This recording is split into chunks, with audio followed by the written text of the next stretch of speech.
Halo, selamat siang. Ya, ya, saya Jeremy Senes Prasomar. Debat kali Prasomar ini saya akan menjelaskan ya sedikit deskripsikan tentang bisnis saya gitu, di bagian Prasomar. Nah, bisnis saya itu ya kawan-kawan ya spare part motor. Ini berada di daerah Bandung, jadi apa? Eh, terus sekitarannya daerah-daerah Bandung, daerah-daerah Ciputra gitu kan. Dan namanya juga Vin Spare Part Motor gitu. Jadi kita kayak melakukan pendistribusian apa barang spare part motor yang dari Yamaha, dan dari Honda, dan dari Kawasaki juga ya gitu. Uh, jadi ya tidak hanya ketiga itu, jadi masih banyak lagi ya, entah dari apa spare part motor, yang merek apa gitu. Itu kita yang membuatnya itu. Terus itu juga apa menyediakan pelayanan perawatan motor gitu kan. Terus itu juga apa menyediakan perawatan suku cadang untuk motor. Ya seputar spare part motor.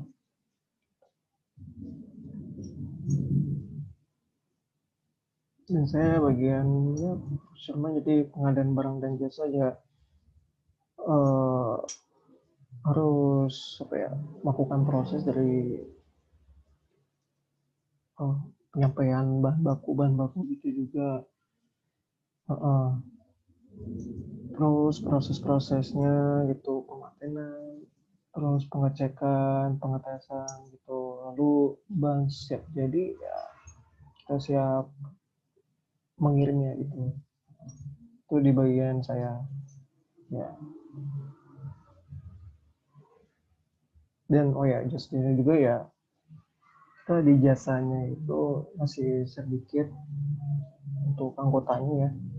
Itu saya ya baru perusahaan baru gitu.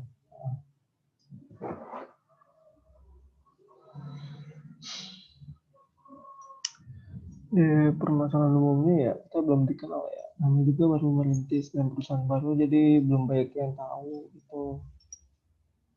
Eh, Apalagi ya kita juga apa masih kayak cari-cari vendor. Nah kan mungkin dari vendor juga kan bisa memperkenalkan itu tuh apa tentang produksi-produksi kita tuh ke banyak apa vendor-vendor lain atau masyarakat lain gitu kan, bisa juga gitu. Ya, pokoknya intinya permasalahan umumnya kayak kita belum dikenal. Hmm. Terus ya kita juga masih apa menggunakan tahap pertimbangan harga. Dan tahap pertimbangan ini kayak apa ya, kualitas itu harus kayak menjadi pertimbangan utama. Jadi ketika melakukan pembelian itu supaya kayak mendapatkan nilai yang terbaik gitu untuk si produknya ini gitu, bukan harga terbaik gitu.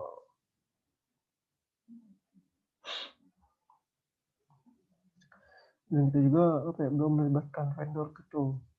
Uh, jadi apa kita juga ya sebenarnya penting sih melakukan apa melibatkan si vendor itu, soalnya kayak untuk melakukan pengembangan produk itu kan, kayak apa ya dibilang mereka tuh kayak lebih paham gitu kondisi pasar yang bisa membawa suatu perusahaan gitu pada keuntungan yang lebih menjanjikan.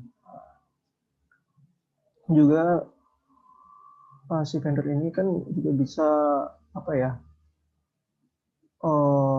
membuat kayak apa ya dibilang dia tuh cerminan, kayak dia memberitahu dalam hal desain fitur-fitur yang baru keluar gitu kan dari pasar-pasar, terus karakteristik barangnya kayak gimana, terus keunikan produk-produknya gitu. Nah, itu kan itu jadi si vendor tuh kayak bisa membuat kita apa ya meningkatkan keunggulan gitu daripada produk-produk pesaing tuh. Jadi eh, bisa apa ya, menjadikan produk kita ini lebih efektif gitu kan di pasaran.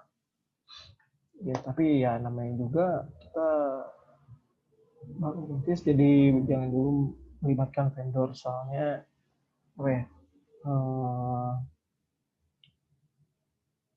kita nggak tahu seluk beluk vendornya gitu kan, harus survei dulu sebelum tanda tangan kontrak segala macam gitu. Ya, jadi kayak kita masih kayak pendistribusian gitu ke toko-toko yang lain juga gitu.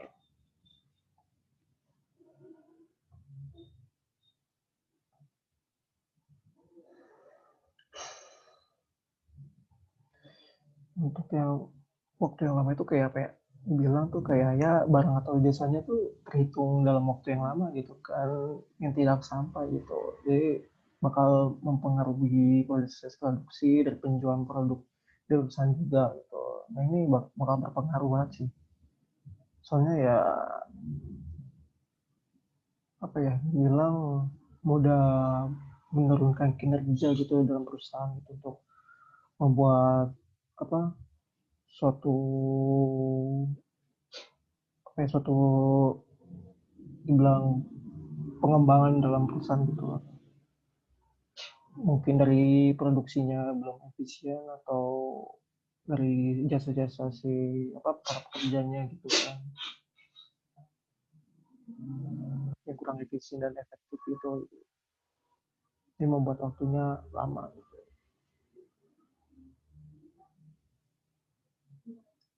Itu sih permasalahan umum dari apa, perusahaan yang kita dirikan gitu. Ini untuk yang kayak permasalahan bagian perusahaan sendiri, dari bagian saya tuh kayak masalah pada supplier ke vendornya gitu kan. Jadi kayak di sini kan sudah bilang, jadi kita tuh mencari vendor itu, vendor yang terbaik gitu, supaya memajukan si perusahaan kita juga gitu kan. Nah dengan mencari vendor, dengan upaya mencari vendor yang tepat gitu, dan sampai itu juga ya apa, untuk melibatkan segi harga dan kualitas barang yang didapat gitu kan, dari bahan-bahan apa, bahan bahan baku juga gitu. Terus si ya bisa juga dari apa, performanya si vendor juga sih, bisa dibilang bisa dibilang mengecewakan gitu biasanya, soalnya ya si vendor kayak nggak, dia nggak mau gitu memberi pelayanan gitu kan yang puas, terutama kualitas barang gitu yang ada. Jadi ya mengakibatkan kekecewaan gitu sih. Itu permasalahan dari bagian saya sih gitu.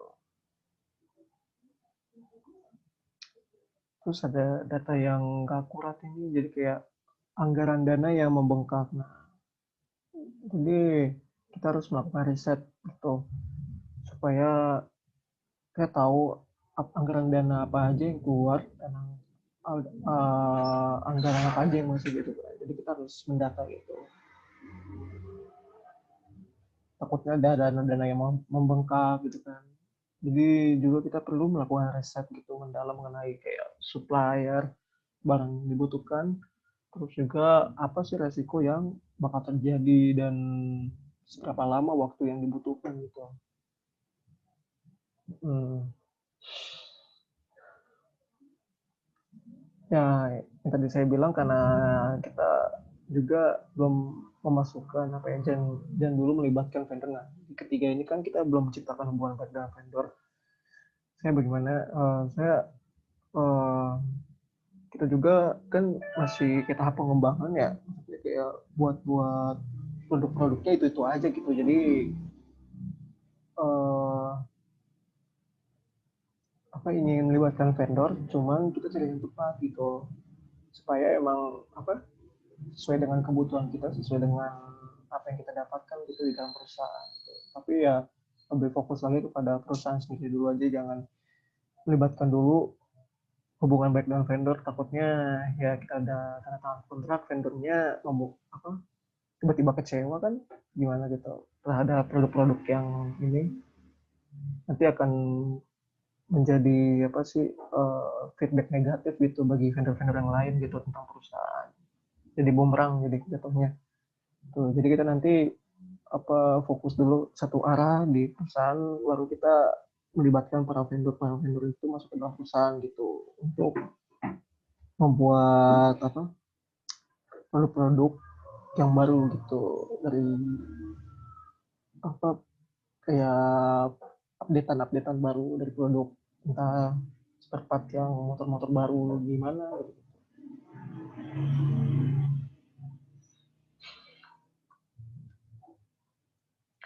Nah, di sini ada kayak apa ya, semacam teori juga untuk pemecahan masalahnya. Jadi teori manajemen produksi, saya mengambil dari teori manajemen produksi dan teori pengadaan barang dan jasa. Soalnya gimana ya, apalagi di bagian produksi ya. Jadi prosemen itu kan dibilang pengadaan barang dan jasa. Jadi ya saya juga harus masukkan teori manajemen produksi gitu. Soalnya di teori ini tuh kayak mengatur dan mengkoordinasi gitu penggunaan sumber daya seperti kayak sumber daya manusia, sumber daya alat-alatnya, tools-toolsnya, sumber daya dananya juga, anggaran-anggaran yang masuk gitu. Serta supaya apa ya, bahan-bahannya itu secara efektif dan efisien untuk menciptakan kegunaan gitu kan terhadap suatu barang maupun jasanya juga gitu. Tuh, supaya lebih efektif aja sih di manajemen gitu jadi kayak memanage apa sumber dayanya gitu. Terus di teori pengadaan barang dan jasanya juga apa ya kayak eh di procurement itu kan kita harus mencatat itu invoice permintaan penggunaan akhir maupun kita mengorder bahan baku dari bahan baku sampai barang jadi itu kita harus mencatat semua dari masuk ke keluarnya barang itu juga gitu. Yang seperti kayak mengelola pemasokan gitu kan.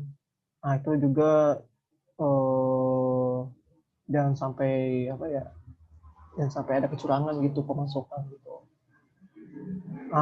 Oh ya vendor juga kita harus memastikan vendornya juga gitu kan bagus apa enggak nih vendornya maksudnya takutnya apa hanya memesan tapi misalnya vendor itu mudah menjatuhkan karena entah produk kita itu membuat dia kecewa atau dia emang tujuannya untuk menjatuhkan perusahaan gitu kan bisa gitu. Nah itu juga salah satu kita harus apa ya dibilang mencatat semua itu jadi nanti bakal dievaluasi lagi dari pengadaan barang dan jasa itu. Dan saya tadi kan udah bilang juga pokoknya apa pencatatan kayak barang-barang yang masuk barang-barang yang keluar gitu gitu terus jasa-jasanya kayak ada pekerja yang baru masuk gitu di bagian produksi tuh kan di bagian pengadaan barang dan jasa ya. Kita tuh harus catat semuanya itu di teori ini gitu biar tidak ada kecurangan-kecurangan dan kekecewaan atau hal-hal yang dilewati gitu kan supaya jelas gitu alurnya.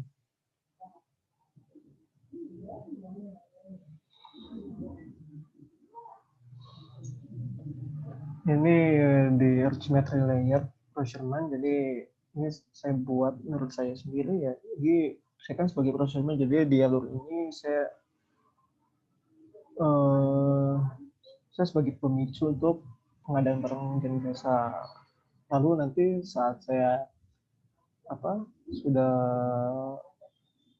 melakukan pengadaan barang dan jasa selanjutnya akan ke bagian proses gitu. Proses ini apa aja ya kita memilah-milah bahan baku yang mau kita pesan gitu. Eh kayak apa ya? Bahan bakunya tuh ya eh kayak ya besi gitu, baja-baja gitu supaya emang benar-benar nanti saat proses diproduksinya ya bagus kan. Kita juga kan memilah di mana mencari barang itu bukan dari harganya tapi kualitasnya gitu kan bahan-bahan baku kualitas-kualitas dari bahan baku itu gitu. Nah, nanti itu yang masuk akan kita data gitu, masuk ke pendataan di data objek. Lalu dari data objek itu uh, uh, kita input di komponen aplikasinya. Nah, itu input data. Nanti kita datain satu-satu bahan-bahan itu. Terus jika kalau misalkan ada yang di data itu masih ada yang kurang, nah nanti kita di proses filtering data itu ada yang kurang, oke kita masukkan di proses filtering itu, butuh proses juga kan, supaya tidak ada apa kesalahan dalam pendataan juga. Nah, nanti di habis dari proses, nah bakal jadi akan ada hasilnya, itu output datanya. Output data itu ya hasil dari yang tadi dari pendataan masuk ke aplikasi lalu diproses gitu. Nah, dari hasilnya ini kita akan membuat database-nya. Kita melakukan dibilang track-tracknya gitu, track yang kita data itu apa aja gitu. Nah, nanti masuk ke si data barang dan jasanya itu. Ya, maupun barang dan jasa. Itu jasa itu ya pokoknya masukkan ke si database ya, database. Nah, terus dari sesudah kita melakukan data barang dan jasa dari perusahaan juga tentang untuk barang-barangnya sendiri ya, kita akan melakukan pengorderan itu melalui aplikasinya juga. Ya, aplikasi yang memang yang biasa kita itu pakai untuk mengorder si bahan-bahan baku itu. Lalu akan dialurkan ke proses orderan. Nah, itu melakukan pembayaran dan lain-lain gitu kan. Nah, nanti sesudah melalui proses itu, kita akan masuk ke bagian orderan. Ya, orderan itu sebuah data-data yang hasil data-data yang sudah tercatat saat kita sudah melakukan proses orderan. Dari orderan itu nanti kita melakukan sebuah, ya tadi yang saya bilang kayak semua invoice yang masuk dalam pengorderan itu kita masukkan ke dalam data order. Data order akan kita alurkan lagi ke database. Kita masukkan ke database. Nah, itu nanti kan pencatatan biar semua jelas, tidak ada kecurangan sama sekali gitu. Itu archimetry layer dari prosumer, dan itu memang menurut saya sih kayak gitu.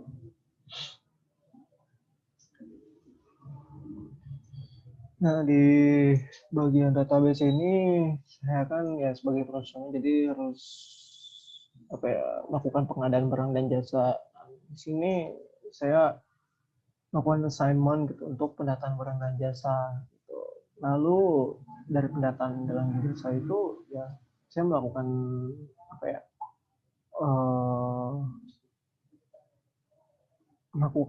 penerimaan data gitu kan, penerimaan data yang tadi sudah didatakan. Lalu dari data yang diterima itu kita masukkan ke aplikasi input data. Nah, di aplikasi input data ya sesuai dengan namanya juga aplikasi input data, jadi harus ada namanya simpan hapus update datanya juga. Itu jika ada kesalahan gitu, jangan sampai ada kesalahan, soalnya ya satu kali kesalahan pasti akan bermunculan lagi nanti kesalahan-kesalahan berikutnya. Jadi kita harus melakukan filtering gitu kan. Itu fungsi dari aplikasi itu. Karena jika emang ada kesalahan atau harusnya ada di-update, kita melakukannya di aplikasi itu fungsinya. Lalu jika tidak ada ya langsung saja ke output data di data objek gitu.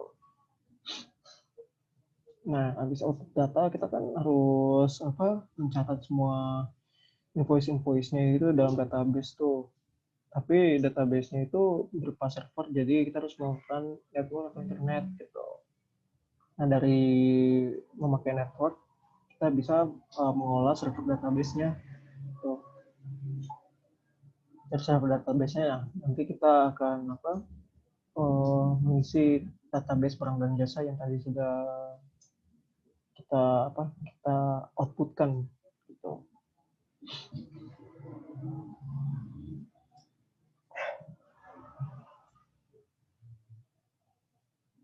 Ya, eh,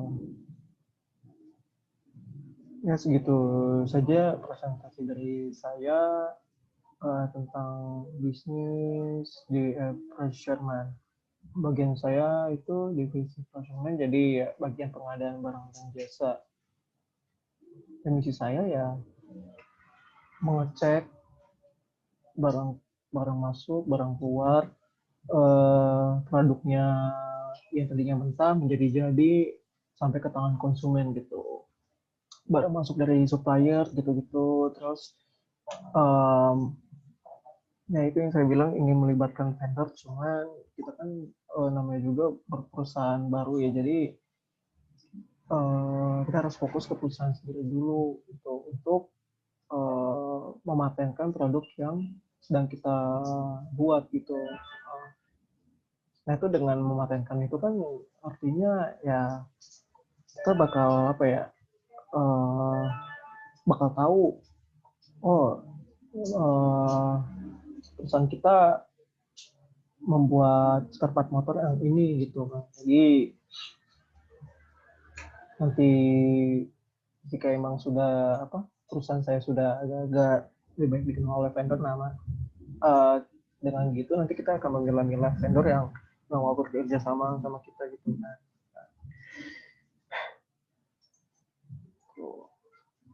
Ya sudah, segitu saja yang bisa saya sampaikan di presentasi ini. Menurut saya dan pandangan saya itu, jika ada salah kata mohon dimaafkan. Jika ada kesalahan bisa tulis di komen, jadi biar saya bisa mengetahui apa uh, yang harus saya itu pikirkan gitu, supaya saya tahu juga. Ya terima kasih semuanya, terima kasih, selamat siang.